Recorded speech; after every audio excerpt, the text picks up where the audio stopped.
हमने शहर को दी एक नई पहचान, हम हैं सिंघानिया बिल्डकॉन।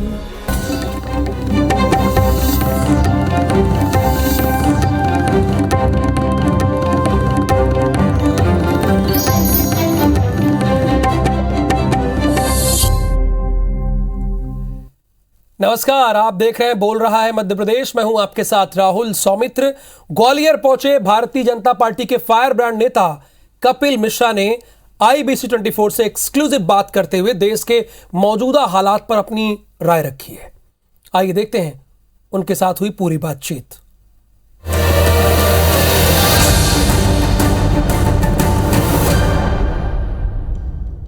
नमस्कार, आप देख रहे हैं IBC 24। मैं हूं आपके साथ राहुल सौमित्र और आज IBC 24 के साथ एक ऐसे खास मेहमान हमारे साथ जुड़े हैं जो मध्य प्रदेश में इन दिनों चर्चा का विषय बने हुए हैं। हर कोई उनके बारे में चर्चा कर रहा है, उनके बारे में जानना चाहता है, उनके बारे में सवाल कर रहा है और खासकर विपक्षी पार्टी के नेता मध्य प्रदेश में बार बार सवाल कर रहे हैं कि इनके खिलाफ क्यों कार्रवाई नहीं होती, इनके खिलाफ क्यों एक्शन नहीं लिया जाता। तो आज IBC 24 सीधे उनसे बात करेगी, सीधे सवाल पूछेगी। वो ग्वालियर में इस वक्त मौजूद है, एक फिल्म के प्रीमियम के दौरान आए हुए हैं। उनका नाम कपिल मिश्रा है। द हिंदू इकोसिस्टम के वो राष्ट्रीय अध्यक्ष हैं। कपिल जी, बहुत बहुत स्वागत IBC 24 के साथ, आप जुड़े हुए हैं। नमस्कार राहुल जी, कैसे हैं आप? बहुत बहुत आभार आपका। कपिल जी, मेरा बड़ा सीधा सा सवाल है। लोग विपक्ष ये कह रहे हैं और लोग ये कह रहे हैं कि जो कुछ भी खरगोन में हुआ उसकी स्क्रिप्ट कपिल मिश्रा ही नहीं लिखी थी। विपक्ष बार बार ये सवाल कर रही है, तो इस पर आप क्या कहेंगे? चूंकि आप तो सीधी सीधी बात करने के लिए जाने जाते हैं। देखिए राहुल जी, सवाल उठाने वाले का रिकॉर्ड देखना होगा। जो आदमी 26/11 के आतंकवादी हमले को हिंदुओं ने किया, इसके ऊपर पूरी की पूरी किताब लिख के बैठ गया था। जो आदमी जिहादी आतंकवादी हमले को और आतंकवादी कसाब को हिंदू साबित करने के लिए मीडिया बुला के बैठ गया था, वो भी तब जब उनकी खुद की सरकार थी।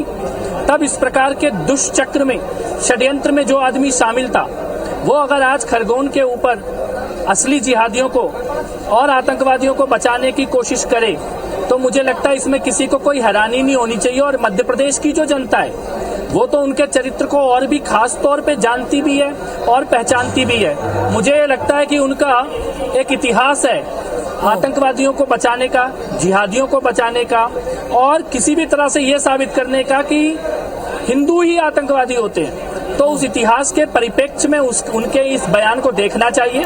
खरगोन का पूरा घटनाक्रम, खरगोन में कब कितने बजे क्या हुआ, ये मीडिया, पुलिस और सबके सामने है। मुझे लगता है कि दिग्विजय सिंह जी की असली जो इंटेंशन है वो मध्य प्रदेश की जनता और देश की जनता दोनों अच्छे से समझ चुके हैं।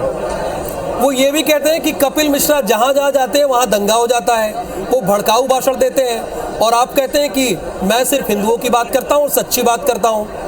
राहुल जी, अभी स्वीडन में दंगा चल रहा है, अभी लंदन में दंगा चल रहा है, अफगानिस्तान में फसाद चल रहा है, पाकिस्तान में फसाद चल रहा है, सीरिया में फसाद चल रहा है, बांग्लादेश में फसाद चल रहा है। ये सब जगह कपिल मिश्रा गया है क्या? बिल्कुल। मैं ये पूछना चाहता हूँ, कश्मीर में 1989-90 में कपिल मिश्रा गया था क्या? 1947 में डायरेक्ट एक्शन डे के दिन कोलकाता में कपिल मिश्रा गया था क्या? 1925 में मोपला नरसंहार में केरल में कपिल मिश्रा गया था क्या? ये बात असली सच्चाई से ध्यान हटाना और किसी भी तरह से जिहादियों के ऊपर सवाल ना हो, आतंकवादियों के ऊपर सवाल ना हो, इसके लिए कोई भी बयान देना, इस इंटेंशन को सारे देश को समझना पड़ेगा।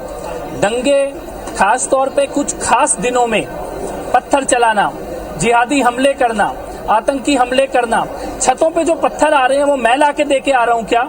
एडवांस में जो बोतलों में बम बना के रखे जा रहे हैं वो मैं जाके दे के आ रहा हूँ क्या? इन सवालों से ध्यान हटाना, इसके लिए इस प्रकार के बयान दिए जाते हैं। मुझे लगता है कि आज असली सवाल, ये दंगे क्यों हो रहे हैं, पत्थर किसकी छत में आ रहे हैं, उनको बचाने के लिए कौन लोग आ रहे हैं, कौन से वकील सुप्रीम कोर्ट में खड़े हो रहे हैं, कौन से नेता अपराधियों के घर जा रहे हैं, इसके बारे में आज पूरे देश को बहुत गंभीरता से सोचना पड़ेगा। कपिल जी, आप तो बहुत सीधी सीधी बात करना जानते हैं, सीधी बात करने के लिए मैं आपसे ये जानना चाहता हूँ कि खरगोन में जो कुछ भी घटना हुई उसके लिए आप किसे जिम्मेदार मानते हैं और आप उसे कैसे देखते हैं? देखिए, खाली खरगोन में घटना नहीं हुई, आपको यह समझना होगा कि घटना खरगोन में भी हुई, घटना हिम्मतनगर में भी हुई, घटना मध्य प्रदेश में ही 4 जगहों पे हुई, घटना कर्नाटक में भी हुई, राजस्थान के करौली में बिल्कुल एग्जैक्टली सेम घटना हुई, दिल्ली के जहांगीरपुरी में घटना हुई। आप इन सभी घटनाओं को एक तार से बंधा हुआ समझिए। ये घटनाएं आइसोलेशन में नहीं हो रही हैं, ये एक पैटर्न में हो रही हैं, पहले से बोल के की जा रही हैं। और इस कारण हमें यह समझना चाहिए कि खरगोन की घटना पूरे देश में पीएफआई और उसके जैसे जो संगठन हैं, जो ये साबित करना चाहते हैं कि हमारे कुछ खास मोहल्ले हैं जहां से हम किसी को निकलने नहीं देंगे, हमारे कुछ खास इलाके हैं जहां पे हम किसी और धर्म का झंडा लहराने नहीं देंगे, गाना बजने नहीं देंगे। इस प्रकार से छोटे छोटे मिनी पाकिस्तान बना के डिक्लेयर करना कि यहाँ पे नो एंट्री है, इस मानसिकता के साथ इस प्रकार के हमले किए जा रहे हैं। तो हमें यह समझना होगा कि भारत देश में कोई इलाका किसी खास धर्म का है, कोई मोहल्ला किसी खास धर्म का है, ये वाली सोच भारत में टिकने नहीं देनी चाहिए। इस वाली सोच को स्वीकार नहीं किया जा सकता है। दिल्ली के तो आप बड़े नेताओं में गिने जाते हैं, जहांगीरपुरी में भी हो गई, वहां भी क्या कुछ ऐसे ही इलाके हैं क्या?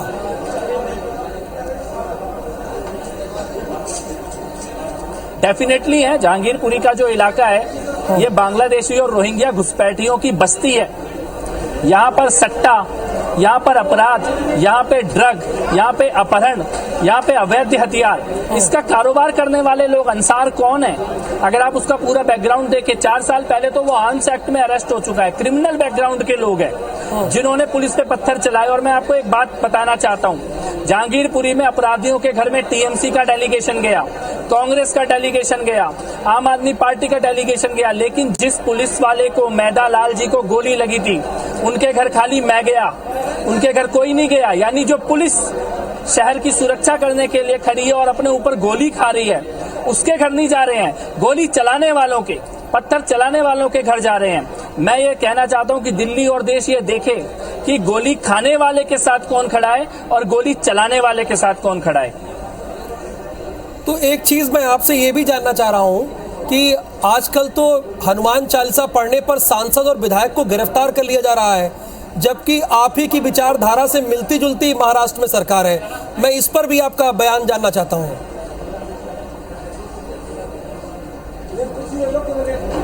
नहीं राहुल जी, देखिए, हनुमान चालीसा से किन लोगों को डर लगता है उसके बारे में स्वयं तुलसीदास जी हनुमान चालीसा के अंदर ही लिख कर गए हैं।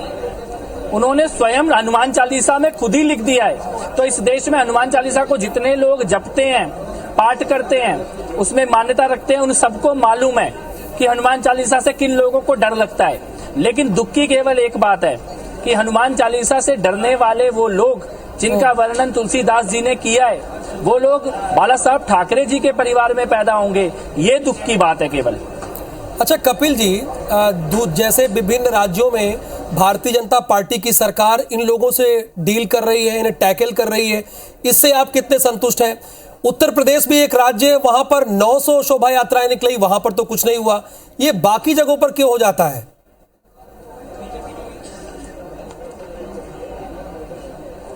देखिए, कोशिश तो सब जगह की जा रही है, लेकिन जहां पे कानून और व्यवस्था स्थापित कर दी गई है, बुलडोजर से, डंडे से, कानून से अपराधियों को जहां कुचल दिया गया है, वहां पे हाथ में पत्थर की जगह फूल है, वहां पे पेट्रोल बम की जगह शरबत है। और मुझे लगता है कि असली धर्मनिरपेक्षता का मॉडल आज उत्तर प्रदेश में दिख रहा है, जहां रामनवमी के जुलूस में पत्थर नहीं फेंके जा रहे, फूल बरसाए जा रहे हैं, पेट्रोल बम नहीं फेंके जा रहे, शरबत बांटी जा रही है। और यही धर्मनिरपेक्षता का यूपी मॉडल मुझे लगता है पूरे देश में आना चाहिए, आएगा। कपिल जी, कुछ बड़े बड़े नेता हैं कांग्रेस के जो बकायदा याचिका लेकर सुप्रीम कोर्ट पहुंच गए। वो कह रहे हैं कि एक विशेष धर्म के खिलाफ ही बुलडोजर चल रहा है। आपने अभी बुलडोजर का नाम लिया कि कानून व्यवस्था स्थापित करने के लिए इसका भी इस्तेमाल किया जा रहा है, तो इस पर आप क्या कहेंगे? देखिए, वो नेता क्यों गए आपको ये समझना होगा। रात को 9 बजे जहांगीरपुरी में बुलडोजर का ऑर्डर आया। सुबह 10 बजे सुप्रीम कोर्ट में कौन खड़े थे? कपिल सिब्बल, प्रशांत भूषण, दुष्यंत दवे, संजय हेगड़े। ये छोटे मोटे वकील नहीं है। एक एक वकील की एक एक दिन की फीस 10-10 लाख रुपए है। जहांगीरपुरी की बस्ती वाले लोगों का इनसे कनेक्शन कैसे स्थापित हुआ? कौन सा संगठन था जिसने याचिका दायर करी? जमीयत उलेमा ए हिंद। जमीयत उलेमा हिंद क्या करता है? आतंकवादियों के केस लड़ता है। अहमदाबाद ब्लास्ट में 38 आतंकवादियों को फांसी हुई, उनका केस कौन लड़ रहा है? जमीयत उलेमा हिंद। और जहांगीरपुरी के लोगों का केस कौन लड़ रहा है? जमीयत उलेमा हिंद। यहाँ सवाल ये है कि आतंकवादियों का केस लड़ने वाला जहांगीरपुरी के लोगों का केस क्यों लड़ रहा है, और देश के इतने बड़े बड़े वकील चंद घंटों में सुप्रीम कोर्ट में कैसे पहुंच गए? ये पूरे देश के लिए आज सोचने का विषय है। कपिल जी, अब मेरा अंतिम सवाल आपसे है, गंगा जमुनी तहजीब बनी रहे, लोग आपसी प्रेम सौहार्द से यहाँ पर रहे, इसके लिए क्या करना चाहिए? ये आपका क्या स्टैंड है इस पर? जो योगी जी कर रहे हैं वो करना चाहिए। योगी जी में सब प्रेम सौहार्द से रह रहे हैं। योगी राज में गंगा जमुनी तहजीब का असली उदाहरण उत्तर प्रदेश है। कोई दंगा नहीं हो रहा, कोई पत्थर नहीं चल रहा। उत्तर प्रदेश ही असली धर्मनिरपेक्षता का मॉडल है, सेकुलरिज्म का मॉडल है। और मुझे लगता है कि धर्मनिरपेक्षता का तकाजा है। अगर हनुमान जी के जन्म के दिन मुंबई में हनुमान जी के मंदिर में ही शाम को इफ्तार की पार्टी रखी गई, तो किसी न किसी मस्जिद में सुंदरकांड का पाठ भी होना चाहिए था। अगर मंदिर में इफ्तार हो और मस्जिद में हनुमान चालीसा हो तो धर्मनिरपेक्षता होगी। एक हाथ से ताली बजने वाली धर्मनिरपेक्षता कैसे चल पाएगी? यानी एक हाथ से ताली नहीं बजनी चाहिए। तो मध्य प्रदेश सरकार के बारे में क्या कहेंगे आप?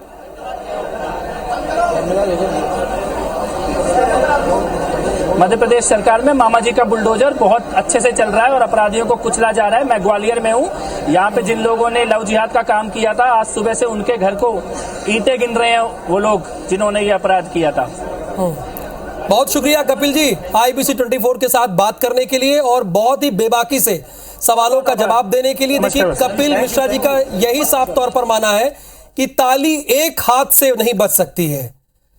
आपसी प्रेम सौहार्द के साथ रहना चाहिए, सबको साथ लेकर चलना चाहिए। और जो उत्तर प्रदेश की सरकार फॉर्मूला अपना रही है, वही अगर बाकी की सरकारें भी फॉर्मूला अपनाएंगी तो देश में अमन चैन और कानून व्यवस्था का राज रहेगा। बहुत शुक्रिया कपिल जी जुड़ने के लिए।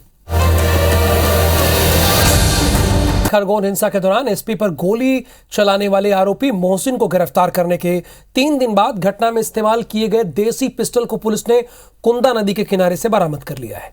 पूछताछ में इस बात का खुलासा भी हुआ है कि आरोपी मोहसिन द्वारा यह अवैध पिस्टल जिले के सिगनूर निवासी तूफान सिंह से खरीदी थी, जिसके बाद पुलिस अब पिस्टल सप्लाई करने वाले तूफान सिंह की भी तलाश में जुट गई है। अब तक पुलिस ने 68 मामलों में 175 लोगों को गिरफ्तार कर चुकी है।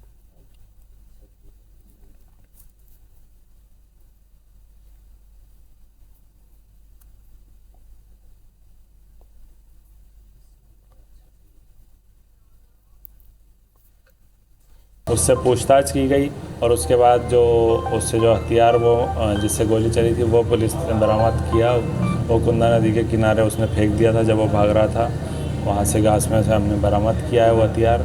और उसके अलावा इससे और भी पूछताछ हुई है कि कहाँ से आया है। तो इसने कोई बताया है कि यहाँ कोई तूफान सिंह नाम का व्यक्ति है, उससे लिया है। तो उससे भी हम लोग आगे भी पता करेंगे और उसकी भी गिरफ्तारी करेंगे।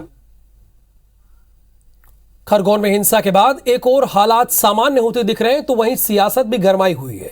इस बीच खरगोन का एक वीडियो वायरल है जिसमें समुदाय विशेष की दुकानों से सामान न खरीदने की अपील की जा रही है। जिले के ग्राम उब्दी का ये वीडियो है जिसमें लोग समुदाय विशेष के बहिष्कार की अपील कर रहे हैं। इस वायरल वीडियो को लेकर एसडीएम का कहना है कि मामला संज्ञान में आया है, जिसकी जांच की जा रही है। गृह मंत्री नरोत्तम मिश्रा ने कहा कि अभी संज्ञान में मामला आया है, जिसे लेकर अधिकारियों से जानकारी लेंगे।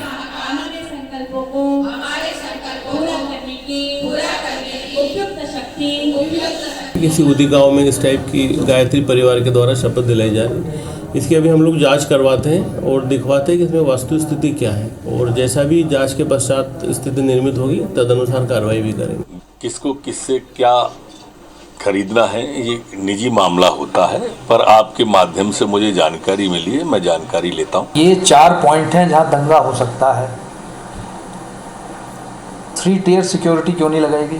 ये बेरोजगारी के मुद्दे से ध्यान हटाने के लिए, महंगाई के मुद्दे से ध्यान हटाने के लिए, भ्रष्टाचार के मुद्दे से ध्यान हटाने के लिए जगह जगह दंगा कराने की इनकी योजना है। गलत है। इस तरह की चीज़ मैं समझता हूँ इस प्रदेश और देश में नहीं होना चाहिए। गंगी जमनी तहजीब वाला प्रदेश है हमारा मध्य प्रदेश, और इस तरह की चीज़ों को डिस्कार्ड किया जाना चाहिए।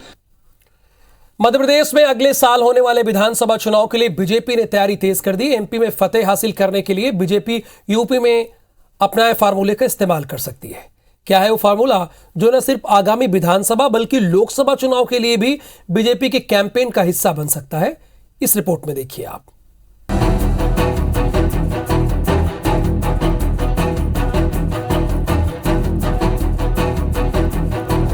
काशी कॉरिडोर से यूपी का तख्त, महाकाल कॉरिडोर से एमपी का राजपथ, महाकाल भरोसे मिशन 2023। एमपी में साल 2023 में होने वाले चुनाव की तैयारी का खाका दोनों पार्टियों ने खींचना शुरू कर दिया है। जाहिर है एमपी में बीजेपी के लिए चुनाव की कमान शिवराज सिंह चौहान के साथ पीएम मोदी के कंधों पर भी होगी। इसीलिए एमपी में बीजेपी यूपी की तर्ज पर सियासी बिसात जमाने में लगी है। यूपी में काशी कॉरिडोर की तर्ज पर एमपी में महाकाल कॉरिडोर का उद्घाटन पीएम मोदी के हाथों कर बीजेपी सांस्कृतिक राष्ट्रवाद के सहारे एमपी फतह का प्लान तैयार कर रही है, जिसे मध्य प्रदेश विधानसभा चुनाव के लिहाज से एक बड़े सियासी प्रयोग के तौर पर देखा जा रहा है। काशीनाथ बाबा की बात करें तो जिस तरह से वहाँ सरकार ने पूरी तरह से फोकस करके कॉरिडोर बनाया है, इसी प्रकार से उज्जैन में महाकाल बाबा के लिए शायद मेरी जानकारी में बहुत पैसा केंद्र सरकार ने माननीय मुख्यमंत्री जी के प्रयास से दिया है, और हमारे मध्य प्रदेश के अंदर कई क्षेत्र ऐसे हैं देश के साथ साथ उनको हम विकसित कर सकते हैं। विधानसभा चुनाव में बीजेपी हिंदुत्व के मुद्दे को भुनाने की पूरी कोशिश करेगी और महाकाल कॉरिडोर का उद्घाटन बीजेपी की अपनी परंपरागत वोट बैंक को साधने की बड़ी कवायद मानी जा रही है। जबकि विपक्ष में बैठी कांग्रेस महाकाल कॉरिडोर के विस्तार का श्रेय कमलनाथ सरकार को दे रही है। 350 करोड़ रुपए जो संस्कृति विभाग के माध्यम से महाकाल के सौंदर्यीकरण के लिए, महाकाल के विस्तार के लिए, आसपास का जो एरिया उसकी खूबसूरती के लिए जो सैंक्शन करा था, उस तरह से कार्य चल रहा है। और 2023 का चुनाव है, भारतीय जनता पार्टी किसी भी तरह जो काम कमलनाथ जी ने शुरू किया था उसका श्रेय लेना चाहते हैं। पहले अयोध्या, फिर काशी और अब महाकाल कॉरिडोर के जरिए जहां बीजेपी देश में धार्मिक सांस्कृतिक धरोहरों को न सिर्फ सुरक्षित कर रही है बल्कि अपने परंपरागत वोट बैंक को साधने में लगी हुई है। सुधीर दंडोतिया, IBC 24, भोपाल। कुशाभाऊ ठाकरे जन्म शताब्दी वर्ष में संगठन की मजबूती के लिए बीजेपी 30 अप्रैल और 1 मई को मंडल स्तर पर त्रिदेव प्रशिक्षण शिविर आयोजित करने की तैयारी में है। इस प्रशिक्षण की बूथ स्तर पर महामंत्री को प्रशिक्षण दिया जाएगा। इसके अलावा इसी दिन साइबर टीम के कार्यकर्ताओं का भी प्रशिक्षण होगा। बीजेपी का यह मानना है कि राजनीतिक दल के इतिहास में त्रिदेव प्रशिक्षण अहम साबित होगा। 30 और 1 तारीख को ये हमारा जो बूथ विस्तारक अभियान में डिजिटल बूथ बने हैं, तो जिनको हमने त्रिदेव कहा है कि बूथ का अध्यक्ष, बूथ का महामंत्री और BLA, इन तीनों लोगों के हमारे अब प्रशिक्षण मंडल स्तर पर होंगे और 51% बोर्ड शेयर, यही हमारा टारगेट है जो माननीय अमित शाह जी ने हमेशा आज नहीं बहुत पहले में पाथे दिया है। इस पर हम गंभीरता से काम कर रहे हैं। मध्य प्रदेश के वित्त मंत्री जगदीश देवड़ा का तलवार घुमाते हुए एक वीडियो वायरल हो रहा है। बताया जा रहा है कि कल मंदसौर में विश्व हिंदू परिषद दुर्गा वाहिनी के प्रशिक्षण शिविर में मंत्री देवड़ा शामिल हुए थे, जिसमें महिलाओं को आत्मरक्षा के लिए हथियार चलाना सिखाया जा रहा था। इसी बीच जगदीश देवड़ा ने भी तलवार घुमाया और इनका ये तलवार घुमाते हुए वीडियो अब वायरल होने लगा है।